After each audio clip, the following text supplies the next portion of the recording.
Hello everyone. In this video, I'm going to cover is buying a new car better or buying a used car better. I'm going to break down why buying a used car is a better option in my opinion, and then also I'll go through calculations or a live demo comparing the depreciation of a new car and a used car. If you're new here, I'm Sunil. I help people manage their finances and build wealth, and if you could do me a favor, like and subscribe, that would be great. Thank you. And then let's get into the video. So when we know 15 to 20%, or at least 15% of our household expenses are based on transportation. So this is one of our big decisions when you are trying to buy a brand new car. So when you look into the monthly expenditure, this is probably the second most expensive, just below mortgage, buying a car or paying for the down payment of the car. And then also it's ridiculous these days. You hear people spending over $1,000 just on car. So 1 in 6 people are spending over $1,000 for their car payment. It's a big money for me. Probably some of my viewers think that $1,000 is okay money to spend on the car, but it's just a big number. So let's look into what the actual figure should be. Let's talk about just my personal preferences, right? So I generally buy a used car which is about 2 to 5 years old from a private seller. I don't go to car dealers. I don't know much about cars, but I usually get a mechanic, independent mechanic, come and help me inspect the car. I check for their papers, their maintenance, how it is. I get a feel for it, and then I pay cash, and then buy a car. That's me. So I usually run the car for 5 to 6 years and then buy a new car. So any money I've saved in from buying a brand new car to the used money, that money is earning extra money, maybe in stocks or in real estate. And every 6 years I top it up and then I buy a car. That's my personal opinion. Buying a used car, number one, and number two, I'm always looking for a point A to point B car. So it needs to be, I've got young kids, it needs to be safe, reliable, and cheap to run. So I generally avoid luxury brands. I stick with Toyotas, Hondas, and one of these reliable cars. And they are good cars. They hold on to their depreciation value, and you can move on from there. So let me go through a couple of live demo to show the depreciation cost of certain cars and why you want to pick a used car, because 2 to 3 years the car has a lot more better value, and then also financially it makes sense to buy a used car than a brand new car. Okay, I am on caredge.com. So I have found this car, or I found this website very helpful. It gives you not only the depreciation cost over the last 10 years, but also you can compare with luxury brands. Probably you're partial to an Audi or a BMW. We can go through that. So go to Car Edge, and then I'm going to check with the car I would generally buy. Let's say a Honda Accord.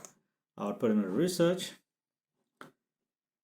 and I'm looking for depreciation cost.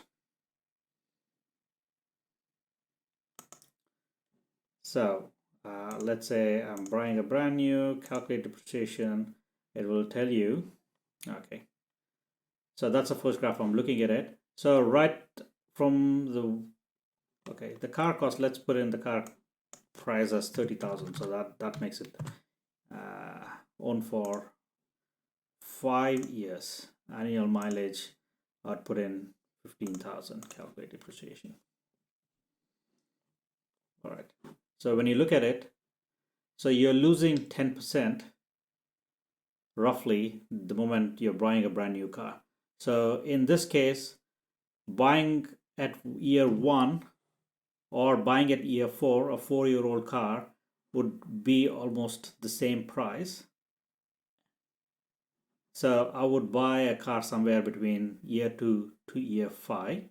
Probably in this case, probably I'm going to look at year 5 because that's the best value. And then in 5 years, it's still holding on to 40% of the value. So I still make some bit of money depending on how well I look after. So if I look for, let's say, Toyota, so Toyota, let's say a Camry, depreciation,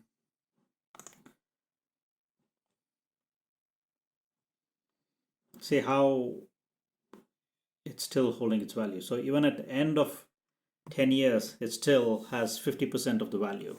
So I would buy a car which is about 4 years old, and then I would run for about 5 years and then sell it for 50%. So I'm buying at 80% and I've lost 30% of the value. So for 5 years, losing 30% is much better than losing 100%. You can argue it's a brand new car, but if you're watching my channel, we are talking about how you can maximize your wealth and be sensible about your spending. So we're looking at buying a car which is about 5 years, 2 to 5 years, depending on the car. But Honda and Toyota, depending on the miles and other things, I generally pick 4 or 5 years, and I sell it for after 5 years, so that it's 10 years within 10 years, and then you can recoup.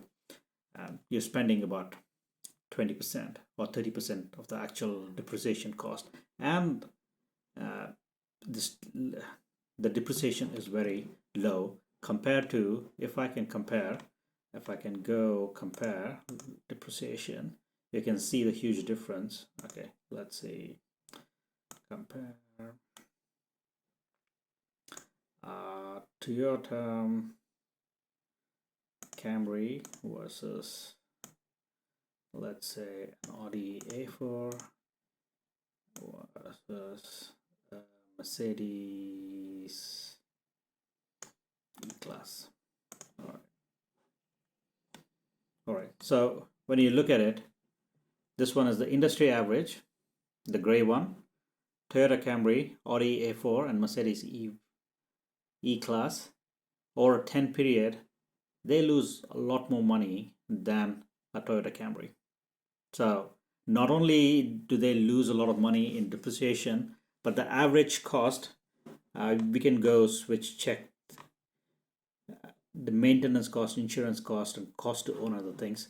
The average cost of the car is much higher when it goes to luxury cars. So what I'm suggesting is to buy a used car, but also what used car is also very important. So try to buy from an independent dealer, avoid car dealership, get an independent mechanic to have an inspection if you don't know much about cars, and then check for the file history, make sure that it's not stolen or other things. You do your due diligence. But a used car which has already gone through the first 1 or 2 years is where the maximum depreciation is.